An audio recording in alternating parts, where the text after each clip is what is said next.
Now, NDE Radio, a weekly exploration of near-death experiences and similar encounters with the other side. Now, here's your host, Lee Witting.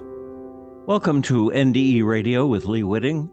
Whether you're listening on TalkZone, by podcast, through the archives of our ad-free shows on our YouTube channel, or by connecting through our Facebook page.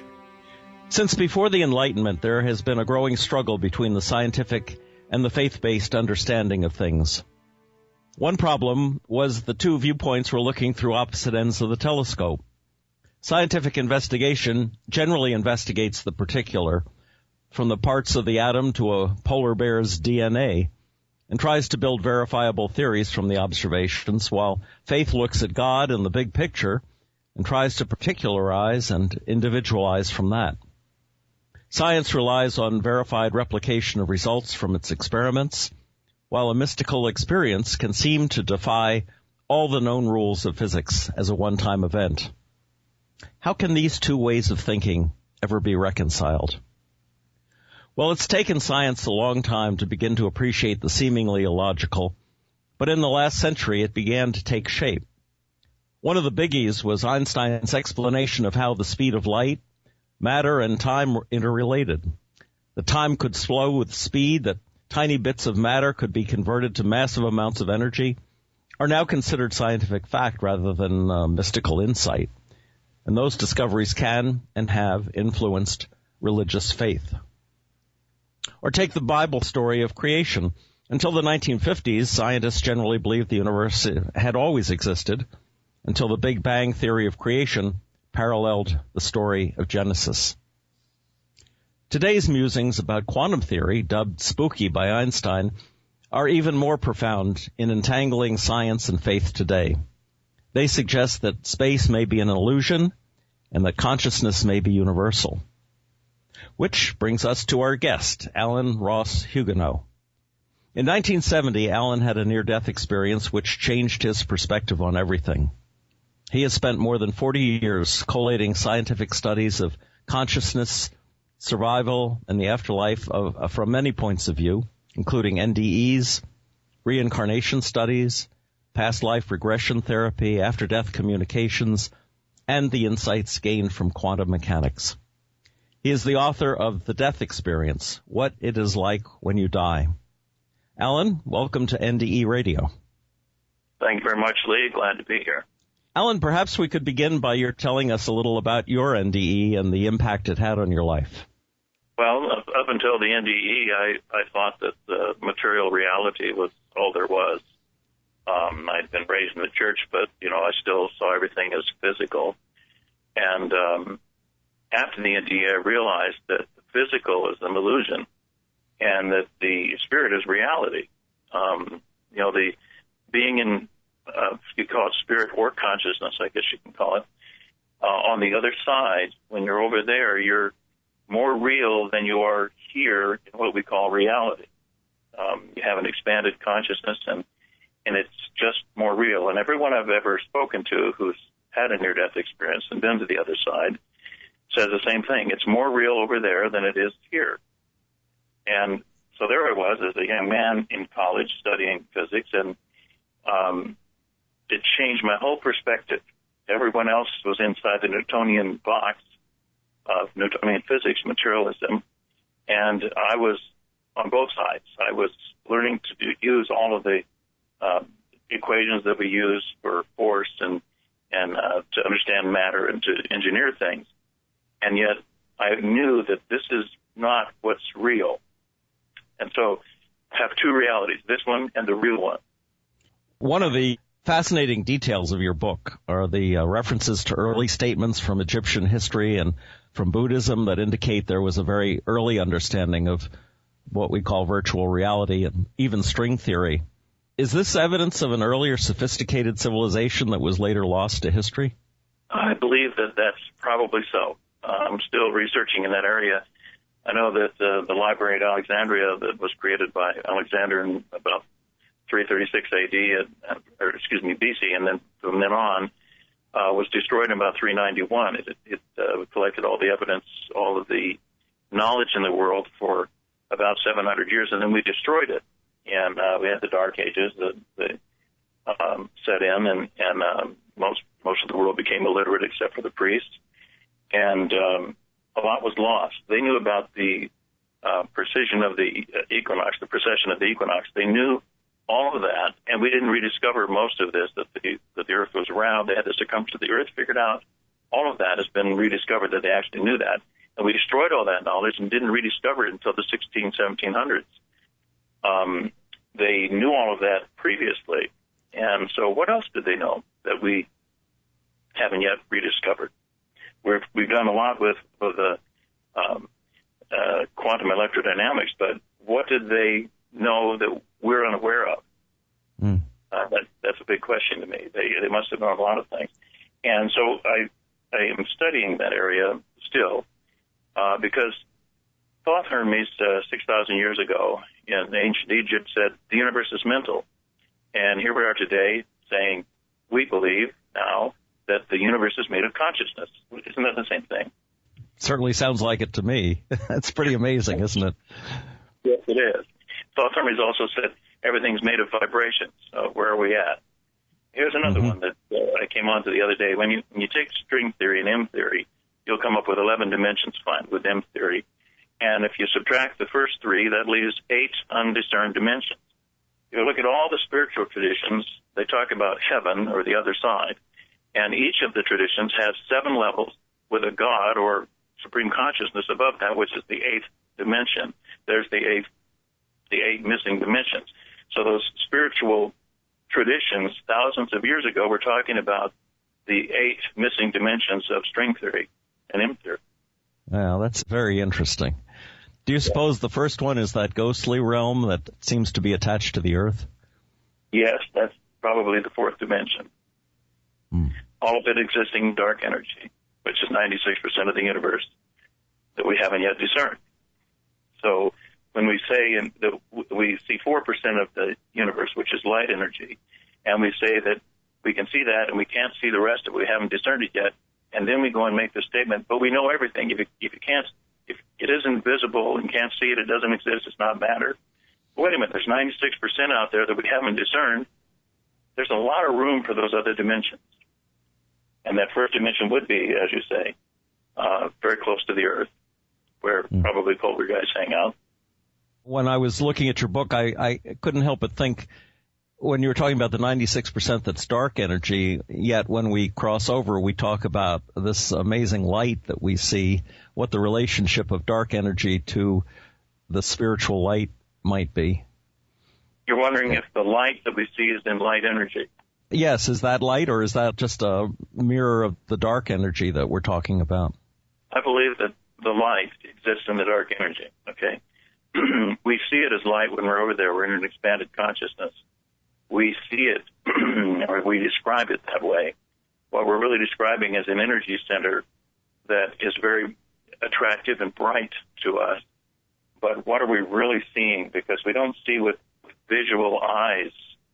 Blind people having an near-death experience can see on that side, and they can't see on this side. We're not seeing like we do here.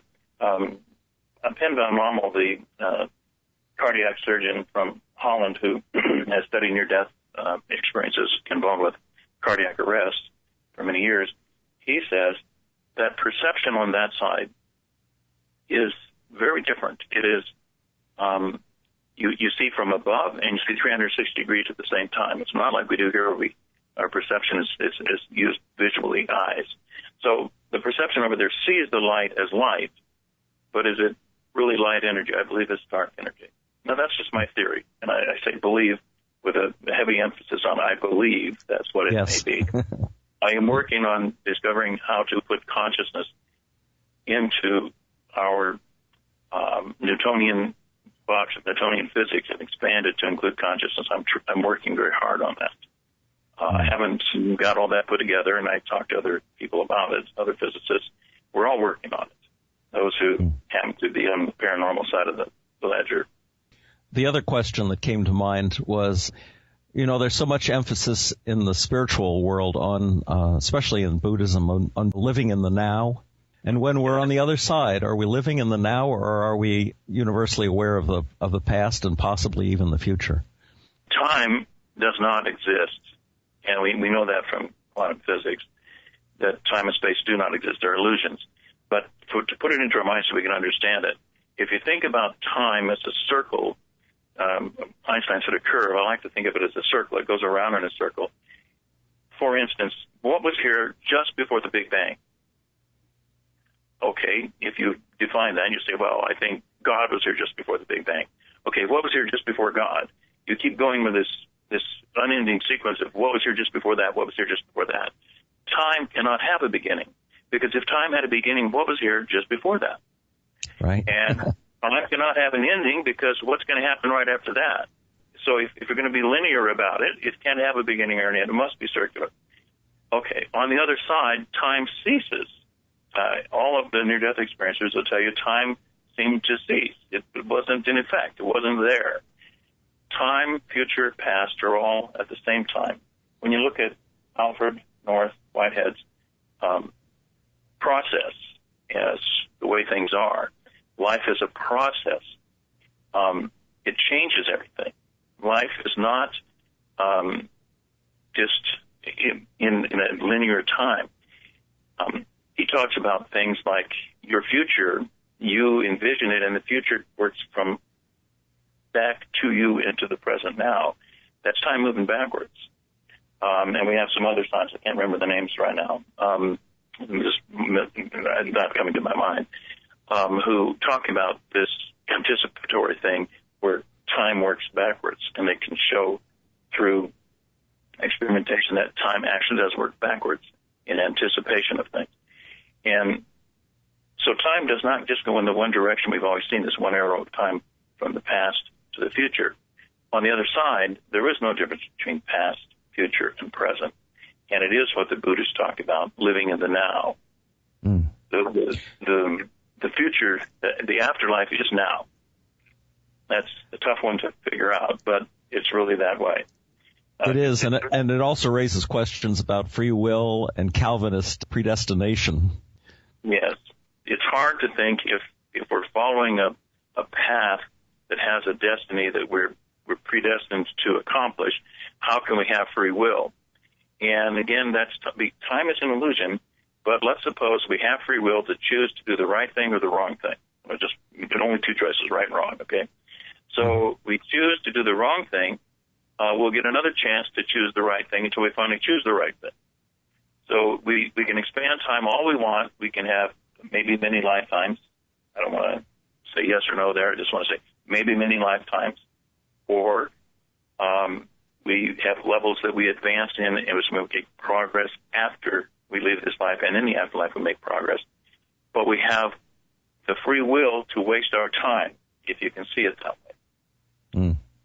Okay, if we waste the time, we create more time to waste, and we waste it. And we could spend a million years getting ready to make the right decision, and then we make the right decision, we advance. I don't know. Is that how that works? Can you tell me? I don't know. But in your book, you seem to reject the notion of the resurrection of the physical body, but you definitely show evidence of reincarnation, many stories about children who remember previous lives. Do you suppose the notion of resurrection of the body, that's sort of a fundamental Christian belief, and reincarnation are related, and that Christianity has just misunderstood reincarnation? Very definitely. I think that's a very good description of it, Lee. It is a misunderstanding of what's taking place in reincarnation. Most near-death experience survivors have actually done what the Christians talk about when they say they're born again. They've been reborn in the same body. Well, that's exactly what happens in a near-death experience. You die, and you come back and are reborn in the same body with a new ego, and not the same ego you had before.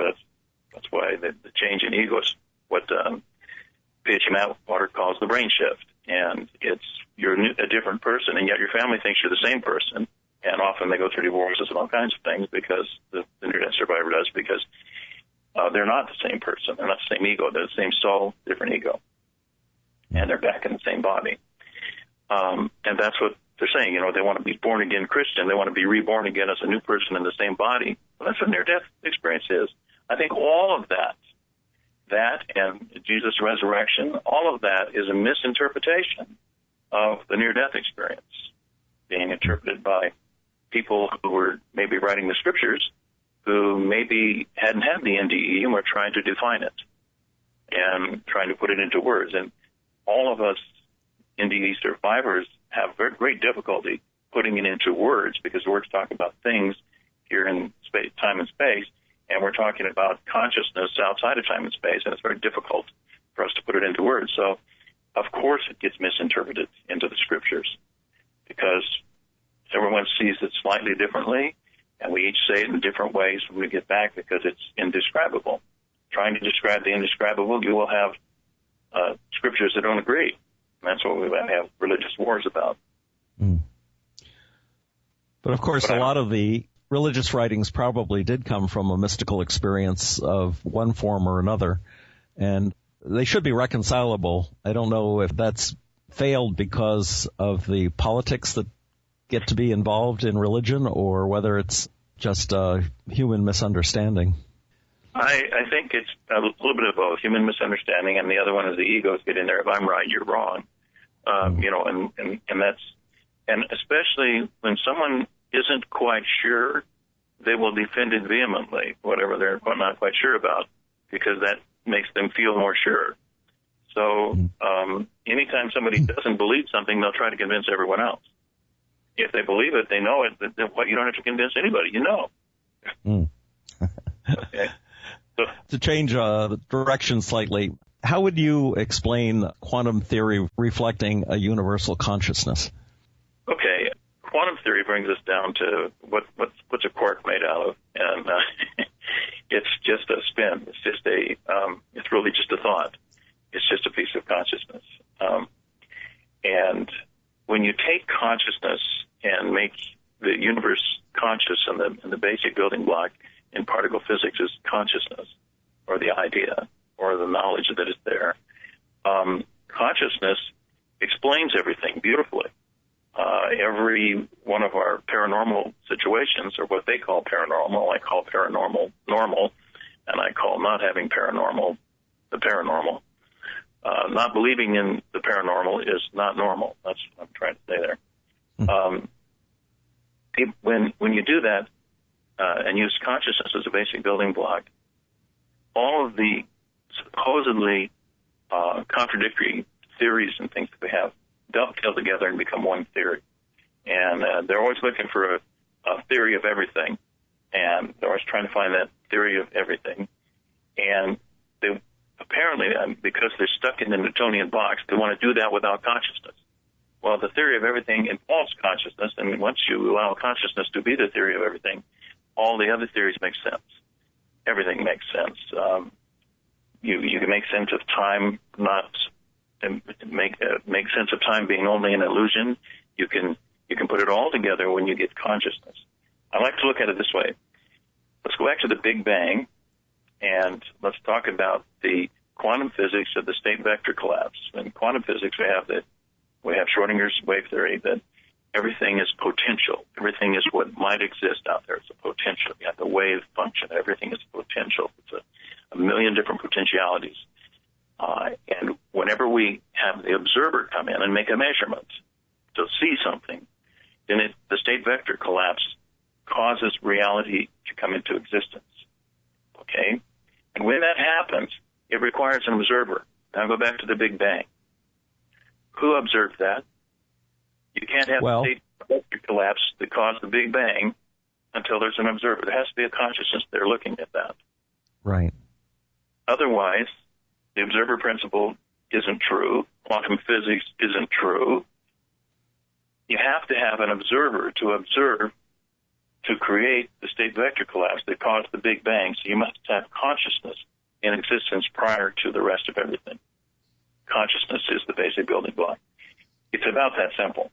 But when you're not trained with that, or you haven't grown up with that, it's hard to move your mind there. That's where we need to go. Yeah. There was an MIT scientist, Gerald Schroeder, who looked at the Big Bang and applied Einstein's mathematics to it and came up with a conclusion that from God's point of view, standing outside of the Big Bang, outside of the universe as it was being created, that time was so distorted by the mechanics of the Big Bang that 13.75 billion years went by within the universe, but for God it was only equivalent to 6 of our 24-hour days. And so he was so moved by this calculation that he went back to his Orthodox Judaism and moved back to Jerusalem, and I believe is still teaching at one of the colleges there. I better read what he had to say. That's interesting. That's very interesting to me. Go ahead. What I always say to that 6 days business is, if you read Genesis carefully, it says it twice. There's actually 2 stories in Genesis of creation. The sun wasn't created until the 4th day. So how did they measure the first 3 days? The 24 hours, there was no sun. So you can't say they're 24-hour days. Anyway. That's true. I think what he said was that at the first there was so much heat that matter was too hot for light to escape from it, and so that it was dark at first. But I'm doing this from memory, so I can't tell you for sure what his teaching was on that. I'll read Gerald Schroeder, what he said. I'll look him up. Okay. To change direction again a little bit, you wrote an article for Vital Signs about the weighing of the heart. And I thought maybe you could tell us a little about that in light of the NDE Life Review. Okay. The NDE has established a life review. And, of course, all the different religious faiths want to say, the judgment, we found it. There is a real judgment. And, well, yes, there is. But that judgment, the life review, is our judgment. It's not God holding trial on us. It's us ourselves looking at, was the life that we just lived worth it? Did we accomplish everything we came here to accomplish? After that life review, if we feel we did not accomplish everything we came here to accomplish, the typical thing that each NDE experiencer hears is, you have to go back. You have to live a little longer. You're not done yet. Mm-hmm. And we come back here. Well, the judgment is totally our own. Am I finished or not? Was it good? Or was, and so the final judgment, if we were to get there and not come back, is, yes, I'm finished and it was good. I did everything I came to accomplish. Okay, that life review, as I explained in Vital Signs, is first appears about 6,000 years ago in the coffin text of Saqqara at Memphis in Egypt. And about 6,000 years ago, when it was written in their picture language. And it's the weighing of the heart, and the way it's told, and I have a papyrus of that that's in the Louvre, and that papyrus shows Maat, M-A-A-T, Maat, the goddess of righteousness and correctness and all things that are right. And she's weighing the heart of a recently deceased individual on a balance scale. And she's weighing the heart to see if it's heavy. And weighed against it on the other side of the balance is the feather of righteousness, Matt's feather. And so this is where we get the phrase, light as a feather. Mm-hmm. And it's weighing of the heart to see if that heart is still burdened by the troubles of this life. If that heart's still burdened by the troubles of this life and hasn't been through enough lessons in this lifetime to move on to the next level, and in the Egyptian mythology, it was to go live with Osiris in the stars, and Osiris being the god. If it was still, heart was still heavy, you had to go through the underworld, go with the Nuket, the dog that you always see, go with the Nuket as your guide through the underworld, and come back and live another life in the physical world to get through with all your lessons in this life. On the other hand, if you were done with this life, the answer that we would give at the near-death life review, yes, I'm done with this life, it was good, I'm finished, then you would move on to life in the stars, and she would hand you the key of life, the Ankh, And in Christianity, they hand you the crown of life and you go live with God. But Christianity forgot about passing through the underworld and having another reincarnation. And when did that happen? The early Christians, Origen, the bishop at Alexandria in 200 AD, Jerome, Gregory of Nyssa, all these people make reference to the fact that, and especially Origen, he even describes it in great detail, the early church believed in reincarnation, the early Christian church. And Origen explains this very clearly, that you come back, whatever you do in this life determines what's going to happen to you in the next life. He talks about karma that way. And in 553 AD, Justinian, the emperor, called together an ecumenical council that decided to anathemize or shun Origen's ideas. And that was 340 years after Origen's dead. They're holding this, let's get rid of his ideas, let's throw out those original ideas of the early church that believed in reincarnation, and we'll just have one life. Why did Justinian want this? If you just have one life, you have to make your peace with the church before you die. If you've got reincarnation and you didn't get it right this time around, you got a second chance or a fifth chance or whatever. So in order to have the church as a control system on the population, Justinian wanted this. And so he got rid of he also closed down all the pagan religion in Egypt. He was doing this thing to control. He's an emperor. He's not a pope. The Pope Villagis wouldn't even come to that ecumenical council, the Fifth Ecumenical Council or the Second Ecumenical Council at Constantinople. The Pope wouldn't even attend. And that's all history. You can look that up. The Pope wouldn't attend. Justinian got the bishops to shun these ideas of anybody who had the ideas of reincarnation, but he did not get the bishops to reject it, just shun those people. That's all the bishops would give it. So they had at the time no biblical reason for not believing in reincarnation. They didn't give anything. They just said, we're going to shun those guys, okay? And then Justinian said, that's what I need. And from then on, the church, Justinian and the Roman legions imposed upon the church, you can't believe in reincarnation. And it finally died out about 800 years later. My thanks to Dr. Hugenot for this fascinating discussion. His NDE not only changed the direction of his life, but the direction of others who've learned from him to reconcile the natures of the physical and the spiritual through evidence of universal consciousness. So be sure to look for Dr. Hugenot's book, The Death Experience, What It Is Like When You Die, as well as other books he's written. And my thanks to all of you for listening. If you'd like to hear this show again or any of our more than 500 archived ad-free NDE interviews, go to TalkZone's NDE Radio site and hit the Past Shows button, or go to our YouTube channel, NDE Radio with Lee Witting, where you can subscribe to and comment on the complete NDE Radio library. And listen next Monday, 11 a.m. Eastern at TalkZone for more NDE Radio. I'm your host, Lee Witting, saying once again, thanks for listening.